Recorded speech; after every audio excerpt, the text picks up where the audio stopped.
Son of God, share my mind and you don't die. This is the season 3, the episode 521 in the series How to Manifest Immortality. And the name of today's teaching is Guiltlessness and Invulnerability. Earlier I said that the Holy Spirit shares the goal of all good teachers whose ultimate aim is to make themselves unnecessary by teaching their pupils all they know. The Holy Spirit wants only this. For sharing the Father's love for His Son, He seeks to remove all guilt from His mind that He may remember His Father in peace. Peace and guilt are antithetical, and the Father can be remembered only in peace. Love and guilt cannot coexist, and to accept one is to deny the other. Guilt hides Christ from your sight, for it is the denial of the blamelessness of God's Son. In the strange world that you have made, the Son of God has sinned. How could you see Him then? By making Him invisible, the world of retribution rose in the black cloud of guilt that you accepted and you hold it dear. For the blamelessness of Christ is the proof that the ego never was and can never be. Without guilt, the ego has no life, and God's Son is without guilt. As you look upon yourself and judge what you do honestly, you may be tempted to wonder how you can be guiltless. Yet consider this, you are not guiltless in time, but in eternity. You have sinned in the past, but there is no past. Always has no direction. Time seems to go in one direction, but when you reach its end, it will roll up like a long carpet spread along the path behind you and will disappear. As long as you believe the Son of God is guilty, you will walk along this carpet believing that it leads to death, and the journey will seem long and cruel and senseless, for so it is. The journey the Son of God has set Himself is useless indeed, but the journey on which His Father sets Him is one of release and joy. The Father is not cruel, and His Son cannot hurt Himself. The retaliation that He fears and that He sees will never touch Him, for although He believes in it, the Holy Spirit knows it is not true. The Holy Spirit stands at the end of time, where you must be because He is with you.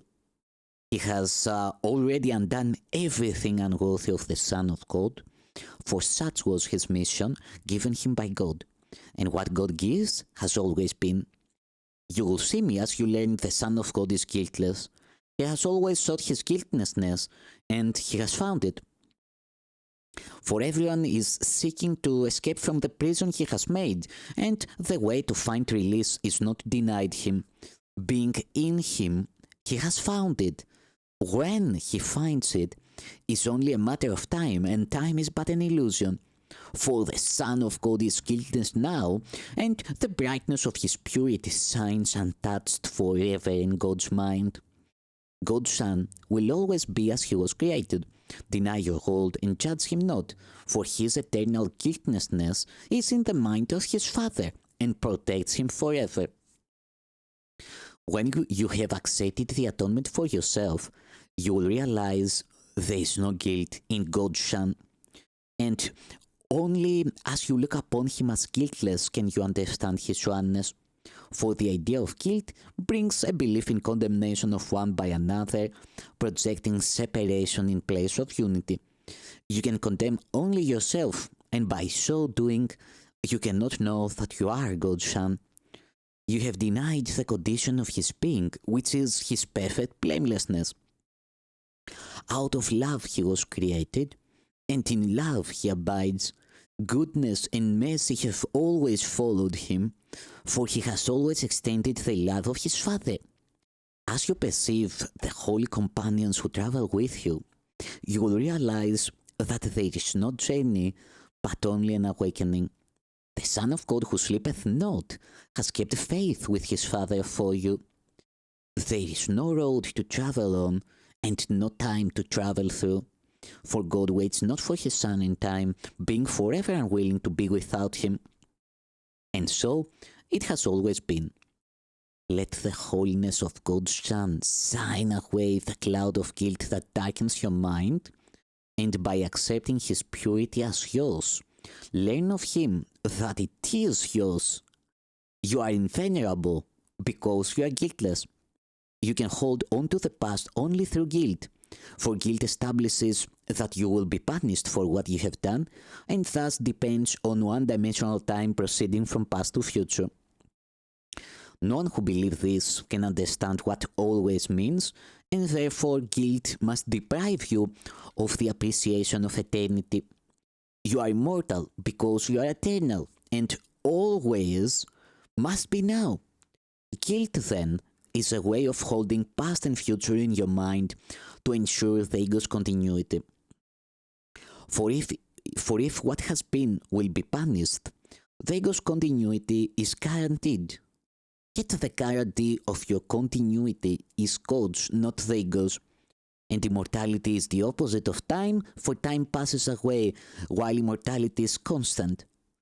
Accepting the atonement teaches you what immortality is, for by accepting your guiltlessness, you learn that the past has never been, and so the future is needless and will not be. The future in time is always associated with expiation, and only guilt could induce a sense of a need for expiation. Accepting the guiltlessness of the Son of God as yours is therefore God's way of reminding you of his Son and what he is in truth. For God has never condemned his Son, and being guiltless, he is eternal. You cannot dispel guilt by making it real and then atoning for it. This is the ego's plan, which it offers instead of dispelling it. The ego believes in atonement through attack, being fully committed to the insane notion that attack is salvation. And you, who cherish guilt, must also believe it, for how else but by identifying with the ego could you hold dear what you do not want? The ego teaches you to attack yourself because you are guilty, and this must increase the guilt, for guilt is the result of attack. In the ego's teaching, then, there is no escape from guilt. For attack makes guilt real, and if it is real, there is no way to overcome it. The Holy Spirit dispels it simply through the calm recognition that it has never been. As he looks upon the guiltless Son of God, he knows that this is true. And being true for you, you cannot attack yourself, for without guilt, attack is impossible. You then are saved because God's Son is guiltless. And being wholly pure, you are invulnerable. Thank you, Son of God.